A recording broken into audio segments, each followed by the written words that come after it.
I am Abimbola Bello. Good morning, everyone. I am Ajibola Ojeshola. Welcome to the show. And I am Joy Olu. Welcome to the conversation. Okay, we are back on the conversation. And remember, we do this Mondays through Fridays, and we talk about everything on the conversation. How was your weekend, Ajibola?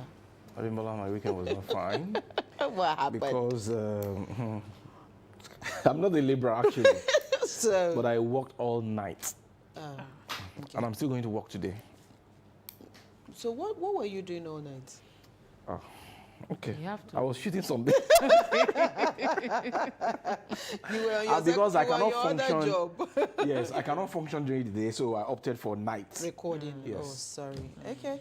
Well, maybe, Joy, maybe we need to task Ajibola when he gets paid for that job. Yes. He needs to give us lunch. You have to pour water on I'll the take floor. you people to Olaoluwa. It doesn't matter. Just give us lunch, wherever you take us to. Joy, how was your weekend? My weekend wasn't fine at all. Did you enjoy the don't have traffic? lights. The traffic of And yesterday? the traffic. I don't understand what's going on. It's like it's taking forever. That, I mean, so Work on that that road. construction, isn't it just a little part of that road? it's this long stretch of the bridge. But do you even know that they said they will finish that work in 1 month? And the 1 month passed before the construction even Started. Oh, so Why that was it when not I even knew that- done when that road was constructed? I I don't think know. it was left undone. They were meant to come back to it, and now it's taking forever. And you still have people vandalizing. The work Yeah. they've just done, you see people going there to vandalize. I don't know. We are our own greatest enemies, honestly. We do, the kind of disservice we do to ourselves, I really don't understand. My weekend, quite restful. I'm not sure I stepped out of my house this weekend. And no trouble from the boys. That one is trouble and me is 5 and 6. Trouble. The only thing is that I don't get to sleep during the day because I'm settling one fight or I am answering one question or the other. I don't get to sleep. But other than that, it was quite. At least I had my me time all by myself, and of course Chelsea made it a good one for me yesterday. Yeah. So, And I felt so bad for Arsenal? No, Madrid. Man. that thrashing. And you know, Solomon was I on watched that every social media match. platform flaunting It was their victory. 0-0 at first half. Yeah. Apparently, I thought that Real Madrid was even going to. But do you know what? One thing I've noticed about the Barcelona boys, they are small boys.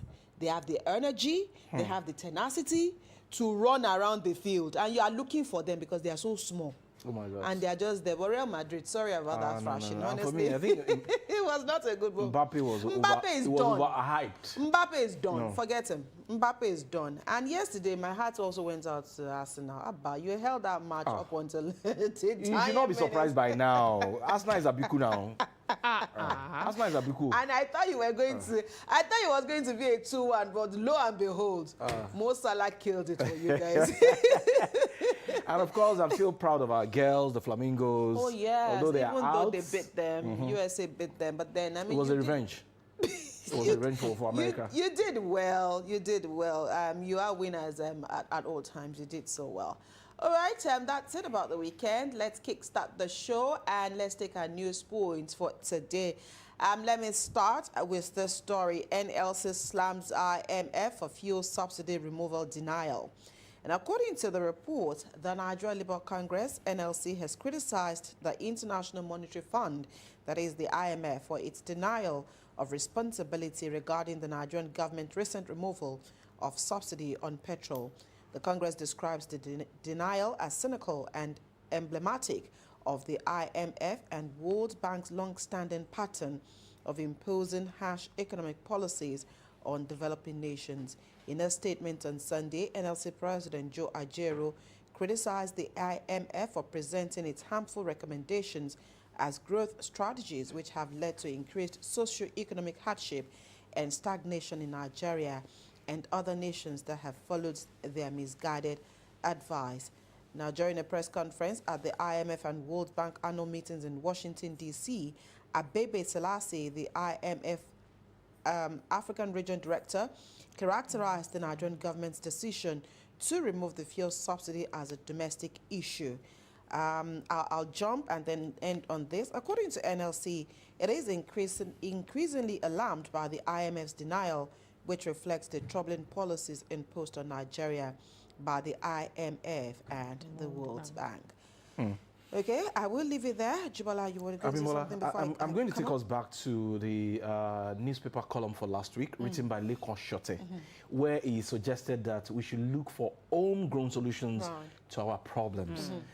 IMF advised Babangida when he was the military president. They have advised our president year in, year out, yet things are getting more difficult. But then my own take is, as much as this world bodies have advised Nigerians, they've always also said, look at your home front. Look, I mean, like it was quoted here, the man said it is a domestic issue.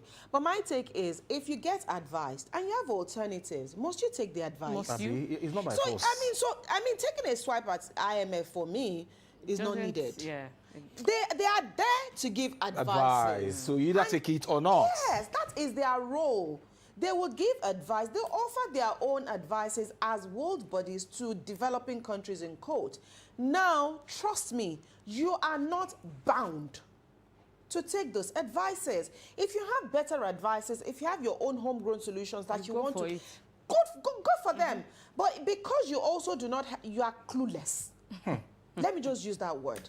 And then you go cap in hand and take what they say. Are they in Nigeria? They are not. They are not in Nigeria. They are not in They Nigeria. are economists in their own rights. IMF do not know what Nigerians are facing. They will and advise you, but must you take their advices? there is a particular style for this government. They love blame game. Instead of taking responsibility for their actions, That's for- so they for rather how long blame do we opposition. continue? Some people are too. They are in a haste to enjoy They these will and keep that. going in circles. It is. So, I mean, for NLC taking a swipe at IMF, for me, take a swipe at those that took the advice. Abi, Why did you take the advice? it's an advice. It You either is take an it or you don't advice. take it. Okay, thank you for offering the advice, but I have better solutions. In fact, you don't even have to There answer was them. no better solution. There was So, there. And you know, so some people have also said it at different platforms that, okay, you were coming into an administration that you do not know anything about. Fine, all the presidential candidates did campaign that, okay, we are going to remove a fuel subsidy. But why not get into government first, Study study the situation of things, then do the needful. Baba wanted to make history. And he has made We history. jumped, we did not look. He's He making has the made history. history. He's Subsidy making history. is gone. And here we are. Okay, we're still battling with that statement. Okay, Ajibola, let's take your story. when is minimum wage coming? We should ask you, Ah, it's on paper. Emeritus.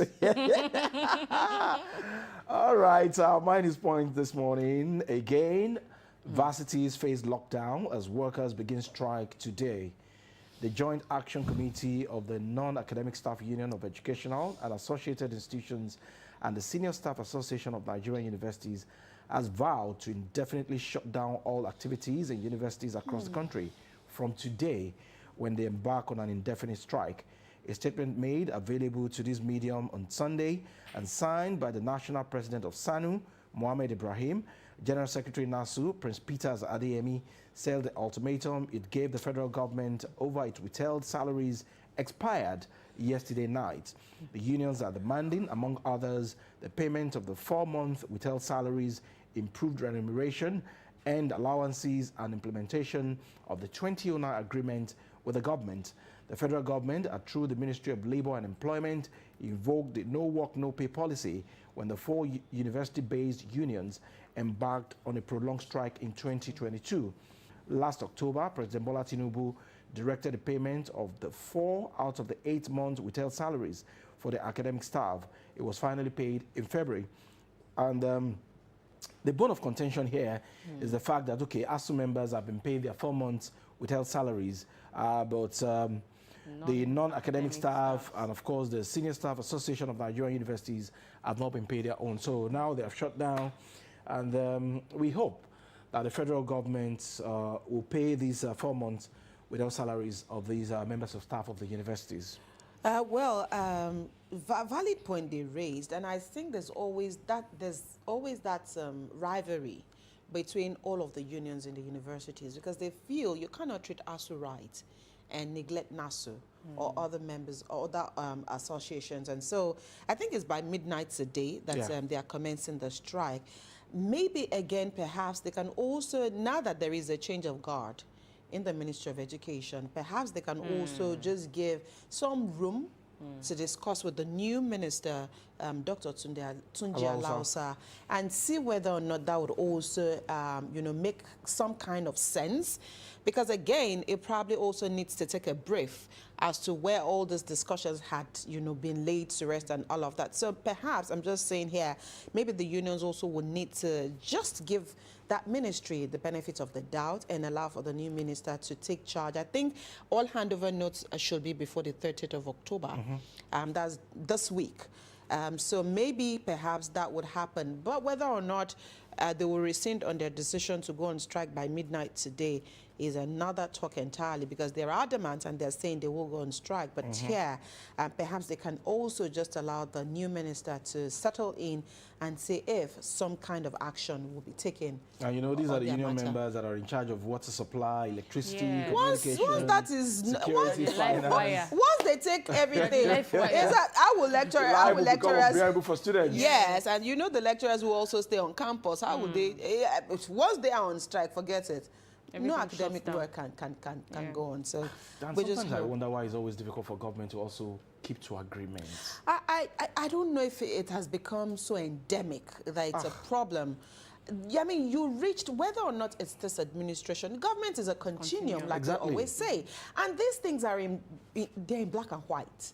There are files, full folders that you can pick up and go over those agreements. So if Abi? there's any reason why you need to renege on those agreements, can you also let those people know, okay, so we can't do this, at a swoop. We're going to phase it out. Let's do this per time. Let's sort out ASU, and then we'll come back to NASU. But if you're quiet, it will seem like you Where don't the care. annoyance is that they were quiet about it. Exactly. It will seem like you don't care about them. So we must communicate enough. And I think that's one of the major issues that, we have as a government. I am saying we now, so that Abimola, and I'm going to we link what must you have raised communicate now to this trending matter on the new national minimum wage. They are all making pronouncements now. They are not talking about implementation. It is when Labour now shuts down. This is where Labour Small, also. small. This Yeah, is where come. Labour would also need to put them on their toes. I mean, so majority of the governors that have made the pronouncement, I also didn't hear them say when it will be implemented. And the arrears. Arrears. Because that was the clause that Labour added when they were Are negotiating. you really expecting arrears? Okay. Metibo. Everybody's saying, The last minimum wage, when did it expire? thank you. Okay. Let's collect this one first. Talk. Because you will get more. Is So that that's your is that your that- pain? you will get more. Joy, let's take We are going to get a story. token. But you get the minimum wage anyway. Abi?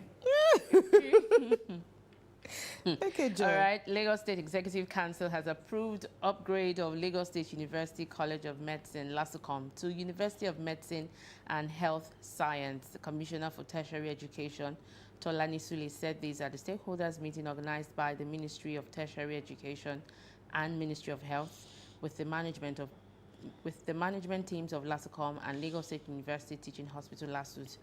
He said the draft law to establish the university had also been approved for submission to the House of Assembly. Sule noted that the university would function with a network of clinical training facilities across the Ibile administrative divisions. That's the 5 divisions of the state, with LASUT serving as the primary oversight clinical training facility. According to the Commissioner for Health, Professor King Abayomi, who reaffirmed the government's commitment to the project, said there is no going back on this upgrade by this administration. A sizable expanse of land has been made available at Ketu Ejiri in Ekpe to serve as the university's main campus, which will house the administrative buildings and the basic medical science programs, while the clinical training will be at LASUT and other designated clinical trainings across the Ibile administrative divisions. Okay, some piece of good news coming in from there, but I don't know. I just need to maybe just to do another research. What would be different about what we have in LASUCOM at the moment and this new college of University of Medicine. Medicine and Medical Sciences or thereabout, because I know that as it is, LASUCOM itself is more or less a university. Yeah, oh, is. well, maybe not. It's a college of LASUCOM medicine. will no longer be part of LASU. That's it. I think that's it, because LASUCOM at the moment is part of LASU. Yeah. So now if the new institution, which is the Lagos State University, it becomes on its university. own, On a its university own. on its own, which will accommodate medicine and health sciences. Okay, so, well, if that is it, then it means that it is a full-fledged university Yeah. that would not be an arm of LASU. Where would the campus be? Ikosejiri. They said it here now. Ekpe. Ekpe, Ikosejiri. It is there. So, I mean, because as it is, if it's going to be a full-fledged university, that place cannot They have to accommodate move away them. from there. And so it has to also incorporate other sciences here. But then, you know, we also have Lagos State College of Health. That's one in Yaba. Yeah.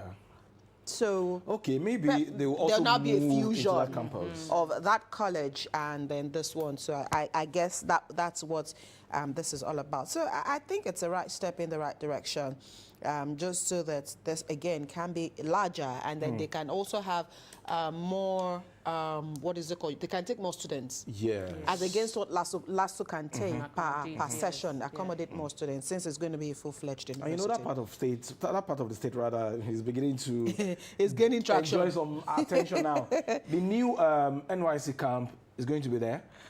He's opening up that area, and I think they also have the land. for the crowd that it is attracting at the moment. Okay, those are the news stories we're taking today. Let's quickly head to the X platform and take a look at one of the many trending stories on the X platform.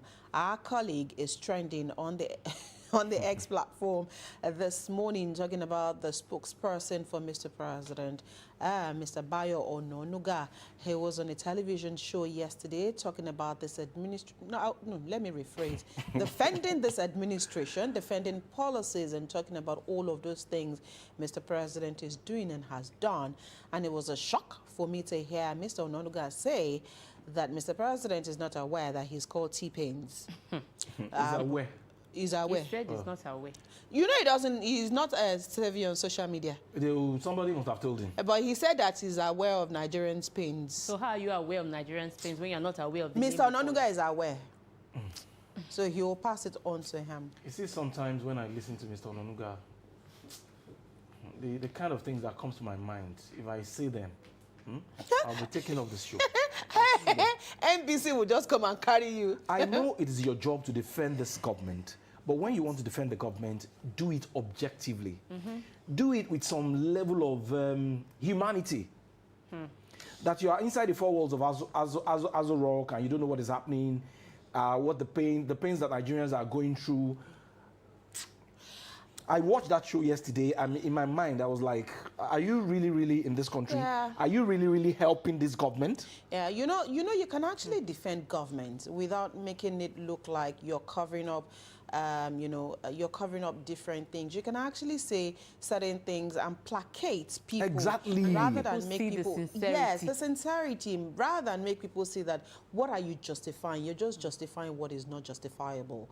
So sometimes it's okay. And I think you remember that a couple of PR experts have also said it will be nice that spokespersons are also taking through the rudiments of PR.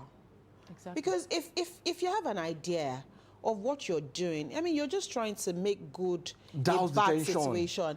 Why don't aggravate it further? Do what you can to ensure that you're making the people see reasons why things have been done. You can't come on national television and say things that people will look at you and say, excuse me, are you sure you're all right? Why would you even sit there and insinuate things like this? It is the job of the president to ensure that every Nigerian is happy. Are the people happy at the moment? The people are hungry. And when you're hungry, you're angry. And so things are happening at the moment, and all you can do is to placate the people and make them see that, okay, the president is doing certain things to ameliorate all of these issues and not compound issues. Just break it down what Mr. President is doing to assuage the sufferings of Nigerians instead of putting fire or petrol inside the fire already. Your choice of word, it matters a lot. It does. Sensitive. It does. It does. And the fact that you are a good writer does not make you a good spokesperson. Yeah, we must begin to understand that. Honestly, and They're two different that's arts, why really. I think as a broadcaster, we are more careful with our With words. Because people can see you. They can look at the emotions. They can Yes, look at, yes. they can feel what you're saying and then look at And your read your face. face. You were defending Yeah. And the so what are government, you saying? And you were doing it arrogantly.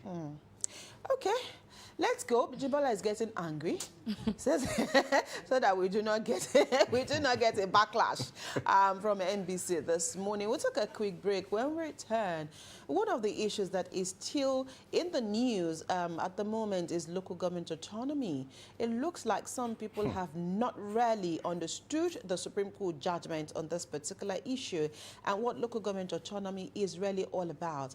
That's what we intend to take a look at on the program today, local government autonomy and other electoral matters. Join the conversation after this break.